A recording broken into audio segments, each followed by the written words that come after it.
Hello, everyone. Welcome to Durrett's Take. It's that time of the week to go over my college football predictions for this week. So instead of my top 10 list, it's just the conference championship games, since there's only 9 conference championships.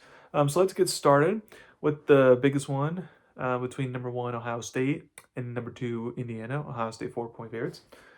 Um, if people thought last year's Big Ten game didn't have that much at stake, well, this matchup is on another level. I think the lose this game will still get a first round bye. I mean, yeah, of course, there's a difference between 1 seed and 3 seed. I'm not denying that. But in the general sense, this game doesn't have much stakes. I will say for Indiana though, even like let's say if they can get a winning grade, but let's say they just even keep this game close, then I can like build them some confidence. I already know they got a road win at Oregon, but then I can give them some confidence like, hey, like we really can win a title. We're taking the defending champs down the wire. Like that would give you confidence. Whoever wins this battle of the Indiana offense with Mendoza quarterback versus the elite Ohio State defense, that whoever wins that battle will win the game. I'm very excited to watch that.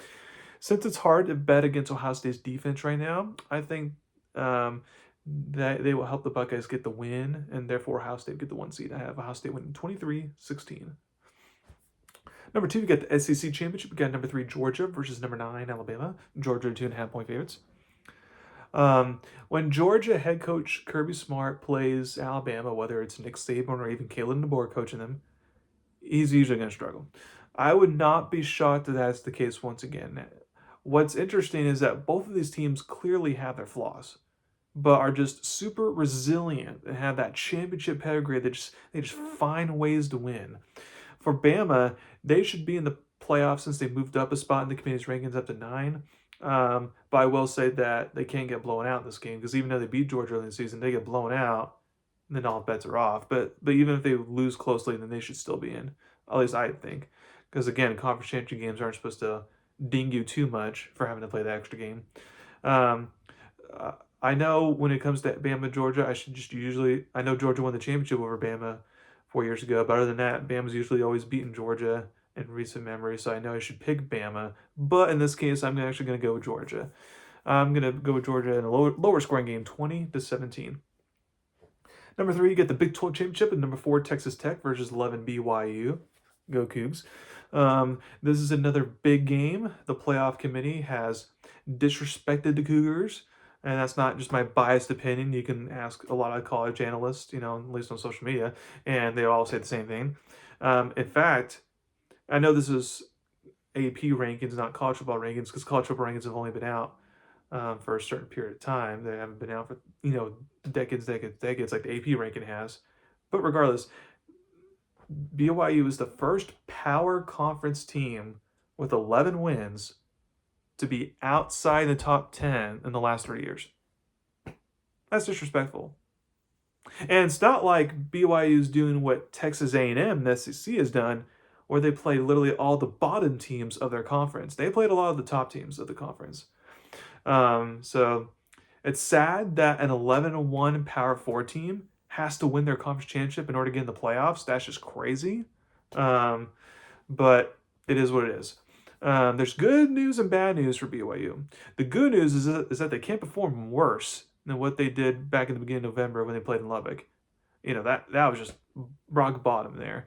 I don't expect BYU to be -3 in the turnover margin, look sloppy on special teams and offense. Also, with their head coach Kalani Sitake announcing that, hey, I'm not going to Penn State, I'm officially staying here long term, that could bring some extra juice and momentum to the team. Plus, there will be some key players who were not healthy most of the season, or they were redshirting, that now they'll be able to play in this game since it won't count against the redshirt. However, the bad news is, even if BYU does play better, Texas Tech is just that good of a team. Like, I still confused on how they lost to Arizona State early in the year. Like, they should be undefeated. So I think the Red Raiders win the rematch and therefore get a first round bye. For BYU, if they can keep this close, then because the committee is just so random, I would actually not be surprised if the committee is like, oh, you play Texas Tech. Oh, maybe we, maybe we overreacted to you, give a lot, but they're like, oh, you actually are pretty good, oh, now we might consider jumping you ahead of Notre Dame, because your resume is technically better than Notre Dame, by the way. And plus Notre Dame shouldn't be ahead of Miami. That's a whole different, subject. But I feel like they have to win in order to get in, unfortunately. But so I have Texas Tech winning 24-13. Number 4, you got the American Conference Championship. You got 20 Tulane versus 24 North Texas. This is a Friday night game. This is a big game for the G5 team since the winner of this game will make the playoffs. Since the committee ranks Tulane higher than North Texas, Tulane will have home field advantage for this game. They will need it. I think North Texas on offense will do its thing. So Tulane in this game will need to win in a shootout. I think Tulane's definitely capable of winning a shootout, but I think the Mean Green just has just too much offensive firepower for Tulane to contain. So I have North Texas going to Tulane and getting the big win at them winning 34-30. Number 5, you got the ACC Championship. You got 17 Virginia, her 4-point favorites, versus Duke. For future reference, the ACC may have to adapt its multi-team tiebreaker rules. Maybe they just need to have the commissioner break the tiebreaker, so that way you get a better record-wise in the conference championship game than what you have right here with the 75 Duke team. These two teams actually just played 3 weeks ago, and Virginia won easily, and that game was in Durham at Duke. So since Virginia has never been in this position before, I know they've been in an ACC championship game once before, but since they're usually not in this position before, I wouldn't be surprised if they come out, stiff, maybe, tight, especially since Duke is just playing with house money. They have nothing to lose. But I feel like in the end, Virginia should get the win and get in the playoffs. I have them winning 27-17. Number 6, you got the Mountain West Championship with Boise State, who are 4.5-point favorites, versus UNLV. A rematch from last year's Mountain West Championship game, which had a lot of implications in that one. Thanks to tiebreakers, UNLV got the spot in the tie game over San Diego State and New Mexico. Can Boise State in its final season of the Mountain West, because remember, Boise State and San Diego State, they're going to the Pac-12 next year. So can Boise State in its final season in the Mountain West add another trophy to the case? I think since this game is in Boise, I think they're capable of pulling out the win here. I have the winning 28-24 since I don't trust UNLV's defense. Number 7, you got Conference USA Championship. You got Jacksonville State versus Kennesaw State, who are 2.5-point favorites. It's crazy how this conference is being run by former FCS teams, because Jacksonville State has only been in FBS for like less than 5 years, and Kennesaw State's like been 2 or 3 years. This game was actually played a couple weeks ago at Jacksonville State, and Jacksonville State won it. So this game, since they'll be at Jacksonville State again, I'm going to assume they're going to win again. So they'll win 31-27. Number 8, you got the MAC Championship. You got Western Michigan, who are 2.5-point favorites, versus Miami, Ohio.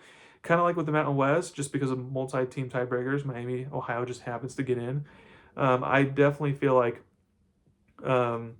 they could get the upset because it's the MAC and anything can happen. But Western Michigan, who's been a surprise team in the MAC this year, I feel like they should win this game. So I have them winning 24-20.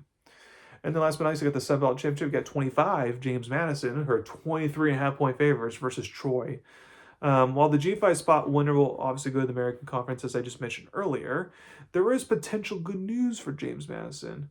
If they win this game and then Duke wins the ACC, then the committee would reward James Madison with the playoff spot and not Duke, since James Madison's always ranked higher.